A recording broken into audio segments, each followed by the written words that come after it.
সরকার জুলাই সনদ পুরোপুরি বাস্তবায়ন করতে চায়। বিরোধী দল সংবিধান সংস্কার কমিটিতে নাম না দিলেও তাদের মতামত ও পরামর্শ গ্রহণ করা হবে বলে মন্তব্য করেছেন সংবিধান সংশোধন কমিটির সভাপতি ও স্বরাষ্ট্রমন্ত্রী সালাউদ্দিন আহমেদ। মঙ্গলবার দুপুরে জাতীয় সংসদ ভবনের ক্যাবিনেট কক্ষে সংবিধান সংশোধন কমিটির প্রথম বৈঠকে তিনি এইসব কথা বলেন। বৈঠক শেষে আইনমন্ত্রী মোহাম্মদ আসাদুজ্জামান বলেন, বিরোধী দল না এলে জুলাই সনদে তাদের পক্ষ থেকে যেসব প্রস্তাবনা দেওয়া হয়েছে তা ধরে এই প্রক্রিয়াকে এগিয়ে নেওয়া হবে। সারাস মোহাম্মদের রিপোর্টে বিস্তারিত। শেকড় থেকে শিখরে। মঙ্গলবার দুপুরে জাতীয় সংসদ ভবনের ক্যাবিনেট কক্ষে সংবিধান সংশোধন কমিটির প্রথম বৈঠক অনুষ্ঠিত হয়। এতে সভাপতিত্ব করেন কমিটির সভাপতি ও স্বরাষ্ট্রমন্ত্রী সালাউদ্দিন আহমেদ। বৈঠকে অংশ নিয়ে কমিটির সভাপতি ও স্বরাষ্ট্রমন্ত্রী সালাউদ্দিন আহমেদ বলেন, সরকার জুলাই সনদ পুরোপুরি বাস্তবায়ন করতে চায়। আমরা সমাজের সকল সেকশনের সাথে আলোচনা করে তাদের মতামত নিয়ে জুলাই জাতীয় সনদ বাস্তবায়ন করব এবং জুলাই জাতীয় সনদের বাইরেও সমাজের যে সমস্ত প্রত্যাশা আছে থাকবে সেই সমস্ত বিষয়গুলো অ্যাড্রেস করব। এইভাবে আমরা সংবিধানের প্রস্তাবনা থেকে শুরু করে তফসিল পর্যন্ত সর্বত্র যা যা সংশোধনের প্রয়োজন সেই সমস্ত সংশোধনীগুলো আমরা ধারণ করে সেভাবে আমরা রিপোর্ট প্রণয়ন করব। বৈঠক শেষে সংবাদ সম্মেলনে আইনমন্ত্রী আসাদুজ্জামান জানান, 2025 সালের ঐতিহাসিক জুলাই সনদে স্বাক্ষরকারী 33টি রাজনৈতিক দলের সর্বসম্মত আকাঙ্ক্ষাকে ভিত্তি করেই প্রধানমন্ত্রীর বিশেষ নির্দেশনায় এ সংবিধান সংশোধন কমিটি গঠন করা হয়েছে।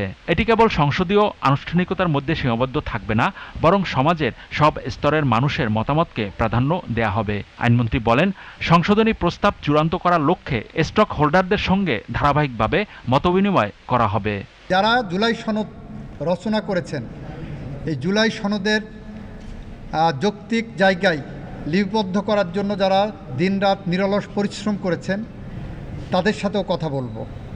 কথা বলার পরে আইনি প্রক্রিয়ায়, সাংবিধানিক প্রক্রিয়ায় এই যে সংস্কার প্রস্তাবগুলো যেভাবে এসেছে এটা সংবিধান সংশোধনের দিকে আমরা নিয়ে যাব, সেই লক্ষ্যে আমরা কাজ করছি।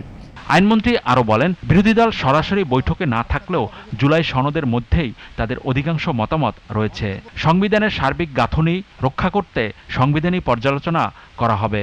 17 সদস্যের কমিটির মধ্যে বিরোধী দল 5 জনের নাম না দেয়ায় বর্তমানে 12 সদস্যের নাম রয়েছে। এর মধ্যে বিএনপি সহ সংসদে প্রতিনিধিত্বকারী বিভিন্ন রাজনৈতিক দলের প্রতিনিধি হিসেবে জুনায়েদ সাকি, ভিপি নূর, আন্দালিব রহমান পার্থের মতো সংসদ সদস্যরাও রয়েছেন।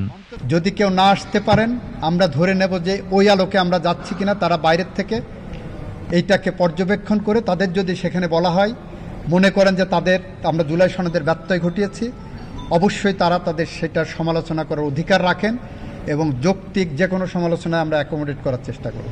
শুধুমাত্র ইমোশন দিয়ে জুলাই সনদকে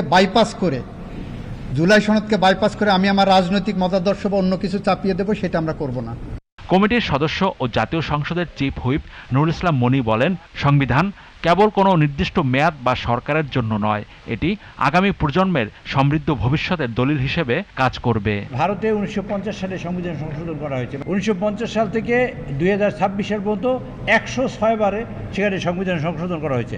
নতুন করে কিন্তু সংশোধন লেখা হয় নাই, সংবিধান সংশোধনই হয়েছে। আমেরিকা, যেটা আমরা রেফারেন্স দিয়ে থাকি, 17তম সংবিধান সংশোধন করা হয়েছে এখানে। কাজে সংবিধান সংশোধন করা ছাড়া আমাদের বিকল্প নেই। সংবিধানের একটা লাইনও যদি একটা অক্ষর কমাও পরিবর্তন করি, সেটাই একটা সংস্কার। কাজে আমরা সেই সংস্কারই হাত দিয়েছি এবং সেখানে যিনি কন্ট্রিবিউট করবেন, স্পেশালি বিরোধী দলের জন্য আমাদের দরজা একেবারেই খোলা এবং যখনই তারা নাম দেবেন তখনই ইনকর্পোরেট করে তাদের মতামত নিয়ে আমরা এই কাজটা করবো। Cyrus Mahmud, GTV news, Dhaka.